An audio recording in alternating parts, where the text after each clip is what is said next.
With me is Tanni Grey-Thompson, who is at the University of Sunderland to give a talk on Seize the Day. Welcome to Sunderland, Tanni. You must be pleased to be here today. It's really nice to come and talk to people about something that I'm passionate about, which is sports and physical activity. I competed for 25 years, got a lot out of competing, and now I'm involved in politics. And once, I suppose, help give young people some of the really positive experiences I had in school and through clubs, and kind of enjoy it and be fit and healthy. Yeah, and obviously your achievements in the Paralympics, have you found that's helped to inspire the next generation of Paralympic athletes?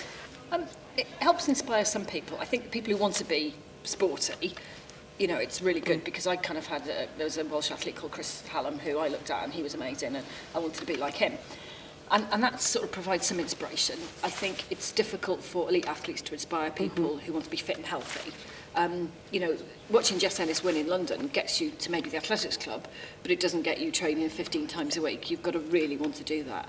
So I think a lot of inspiration for young people is through primary school teaching, through parents, through grandparents, through friends. It's things that are a lot more local. And that's what I think I'd like to see change is just more done in schools, and parents spending more time playing with their children. Of course, and you're working very hard to kind of get that in Wales with getting PE as part of the national curriculum. Do you think if that does happen, that will make a huge difference? I was asked to look at the role of PE in schools in Wales, and the report we wrote said we just wanted PE to be a core subject, same status as literacy and numeracy, because actually they all fit together. If you learn to throw and catch a ball, it helps with your reading, your writing, your maths, and it's healthy mind, body and spirit. And I do think it will make a difference, because actually if PE becomes a core subject, we have to change teacher training, we have to change measurement, and what we've got to do for the sporty kids, it's fun. I mean, you could have got me to do anything physically, I would have loved it, but my sister and most of my friends hated physical activity because it fed all their insecurities. And I think especially for girls, those are some of the things we've got to try and change. And this Girl Can campaign is a very huge part of that, isn't it? I mean, this Girl Can campaign was amazing. The first time I saw it, I cried, because it's the first time I'd ever seen real women doing sport. Because, actually as Olympian, Paralympian, when I was competing at that level, I didn't have any body fat. I had amazing triceps, my race weight was 45 kilos, you look a certain way, but that's not real. That's not how I look now. And for me, a lot of the imagery were either elite athletes or size 0 girls doing yoga, and beautifully made up and not looking sweaty and red. And I think what was amazing about the campaign is that it showed women looking sweaty, hot, and wanting to be healthy, and that was just brilliant. Yeah, and do you think if that continues to grow and develop, then we'll see a lot more people involved in sport?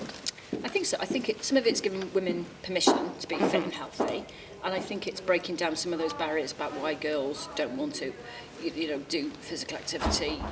We found if you put hairdryers in the changing rooms, girls are much more likely to take part. It's not rocket science. I wouldn't go out having a shower and not having dried my hair, so why do you expect a 14-year-old to?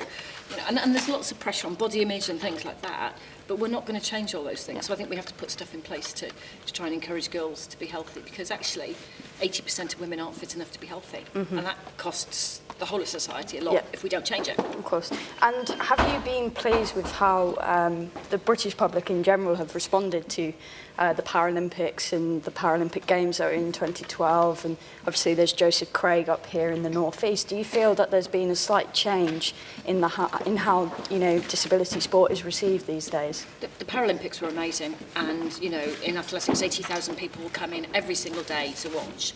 And I think the public have always enjoyed watching Paralympic sport, but it's different when they're paying money to come.